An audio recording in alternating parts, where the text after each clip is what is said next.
शांतिनगर शहर में Gyansthali public library book lovers के लिए एक शांत जगह थी। उसकी लाल ईंटों की दीवारें और ऊंची खिड़कियां नॉलेज और शांत ट्रेडिशन की दुनिया को समेटे हुए थीं।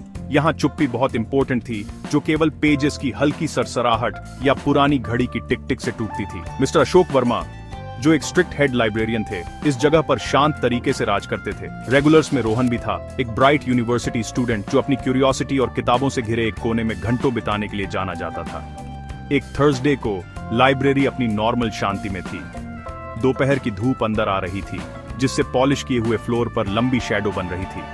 किसी को शक नहीं था कि यह दिन शहर की शांति को तोड़ देगा।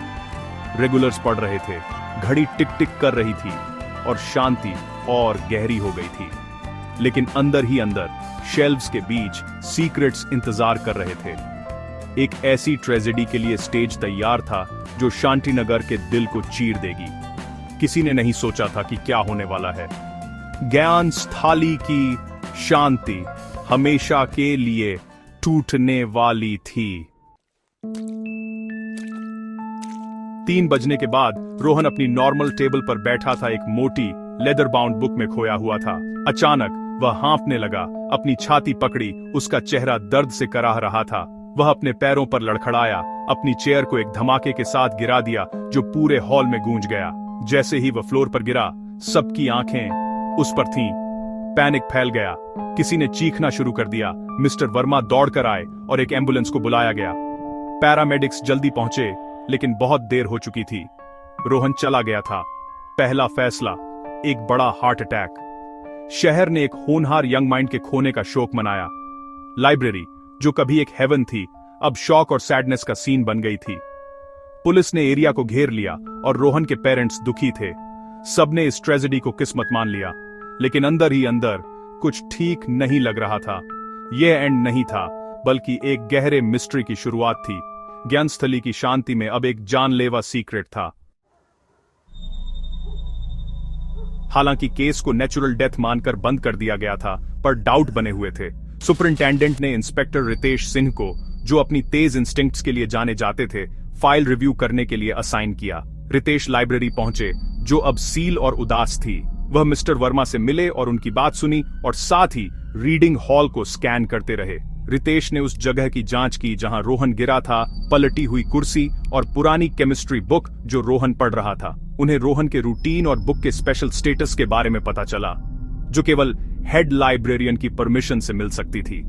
कुछ ठीक नहीं लग रहा था। रितेश ने उस दिन मौजूद सभी लोगों की लिस्ट मांगी। वह टेबल के पास रुके रहे, दिमाग में बातें घूम रही थीं।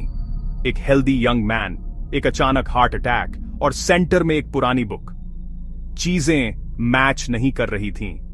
रितेश की इंस्टिंक्ट्स ने उन्हें बताया कि जवाब उस बुक में था। इन्वेस्टिगेशन अभी खत्म नहीं हुई थी। इंस्पेक्टर रितेश ने मेथोडिकली शुरू किया। उस दिन मौजूद सभी लोगों का इंटरव्यू लिया। ज्यादातर लोगों ने एक जैसा सीन बताया, रोहन का गिरना और उसके बाद का पैनिक। स्टाफ, जिसमें 2 यंग असिस्टेंट भी थे, ने रोहन की पोलाइटनेस और उस रेयर केमिस्ट्री बुक के लिए उसकी रिक्वेस्ट को याद किया। मिस्टर वर्मा ने पर्सनल तौर पर उसे स्पेशल कलेक्शन से निकाला था। इस डिटेल ने रितेश का ध्यान खींचा। उन्होंने एक फुल ऑटोप्सी और टॉक्सिकोलॉजी रिपोर्ट की रिक्वेस्ट की। उन्हें सिर्फ हार्ट अटैक से ज्यादा का शक था।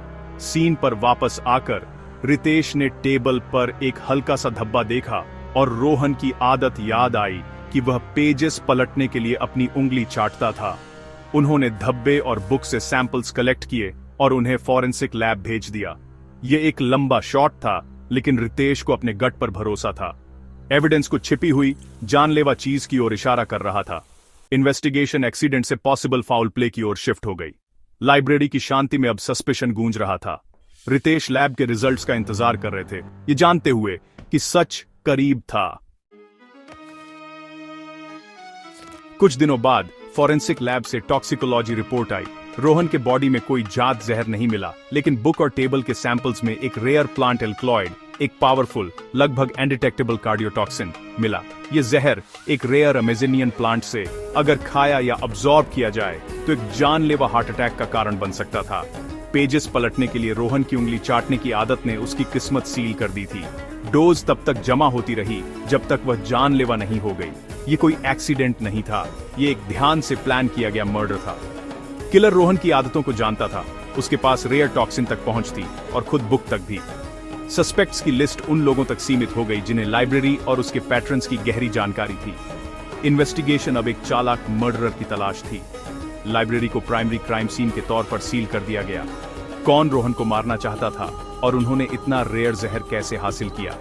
जवाब किताबों और उन लोगों के बीच छिपे थे जो उनकी रखवाली करते थे। किलर की तलाश सच में शुरू हो चुकी थी। मर्डर कंफर्म होने के बाद रितेश की इन्वेस्टिगेशन तेज हो गई। उन्होंने हर किसी का फिर से इंटरव्यू लिया, मोटिव और अपॉर्चुनिटी की तलाश कर रहे थे। रोहन की लाइफ में गहराई से जाने पर उन्हें एक नेशनल साइंस स्कॉलरशिप के लिए एक भयंकर कंपटीशन का पता चला। लाइब्रेरी रिकॉर्ड्स के साथ फाइनलिस्ट्स को क्रॉस रेफरेंस करने पर एक नाम सामने आया, समीर गुप्ता, रोहन का मेन राइवल, जो मौत के दिन मौजूद था। समीर ने जेल सी मानी, लेकिन जिस सुबह बुक में जहर मिला था उस सुबह का उसके पास अलीबी था। यह प्लान एक डेस्परेट स्टूडेंट के लिए बहुत सोफिस्टिकेटेड लग रहा था। रितेश ने अपना ध्यान लाइब्रेरी स्टाफ पर केंद्रित किया।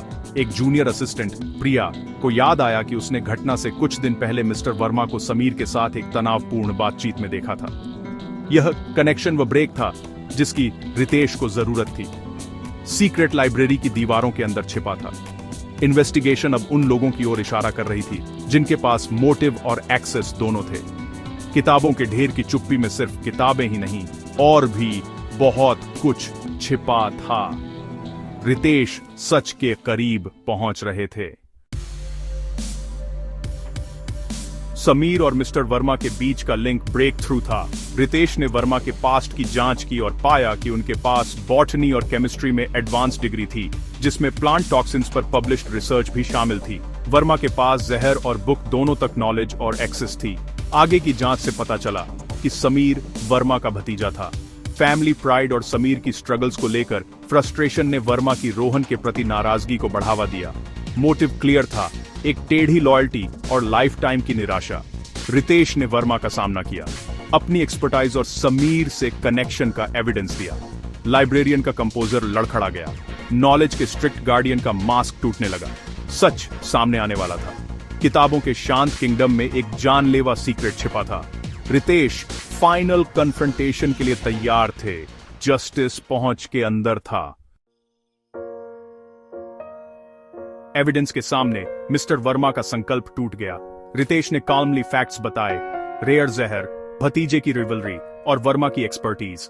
वर्मा ने कन्फेस किया, उनकी आवाज टूट रही थी। उन्होंने असफल महत्वाकांक्षाओं और समीर में अपनी उम्मीदें डालने की बात की। रोहन के प्रति जेलसी और नाराजगी बढ़ती गई, जब तक कि वह एक ऑब्सेशन नहीं बन गई। वर्मा ने माना कि उसने अकेले ही मर्डर की प्लानिंग और एग्जीक्यूट किया, अपनी नॉलेज का इस्तेमाल करके एक परफेक्ट क्राइम बनाया। समीर, सक्सेस के लिए डेस्परेट, ने कभी अपने अंकल के कंपटीशन का ख्याल रखने के वादे पर सवाल नहीं उठाया। वर्मा का कबूलनामा पूरा हो गया था। प्राइड, एनवी और जस्टिस के एक टेढ़े सेंस से पैदा हुआ एक क्राइम। नॉलेज का मंदिर एक सोचे समझे मर्डर का सीन बन गया था। ज्ञानस्थाली की शांति हमेशा के लिए बदल गई थी। रितेश को अपना किलर मिल गया था। केस लगभग बंद हो गया था, लेकिन जख्म बने रहेंगे। वर्मा के कबूलनामे के साथ मिस्ट्री सुलझ गई। लाइब्रेरियन, जिसने लाइब्रेरी की शांति की रखवाली की थी, उसे हथकड़ी लगाकर ले जाया गया। समीर को अपनी मिली भगत के लिए कॉन्सिक्वेंस फेस करने पड़े। उसके सपने टूट गए थे। शहर अपने बीच छिपे धोखे से हिल गया। लाइब्रेरी फिर से खुल गई, लेकिन शांति अब याद और नुकसान से भरी हुई थी। रोहन की खाली टेबल एक शांत मेमोरियल बन गई। जहरीली किताब की कहानी एक लेजेंड बन गई। इंस्पेक्टर रितेश ने फाइल बंद कर दी। जस्टिस मिला, लेकिन इनोसेंस खो गई। लाल ईंटों की लाइब्रेरी एक रिमाइंडर के रूप में खड़ी थी। यहां तक कि शांतिपूर्ण जगहों पर भी डार्कनेस जड़ें जमा सकती है।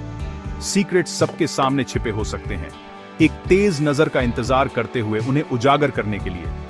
ज्ञानस्थली की शांति कभी वैसी नहीं रहेगी, लेकिन शांति, हालांकि जख्मी, शांतिनगर में लौट आई और किताबें हमेशा की तरह खामोशी में देखती रहीं।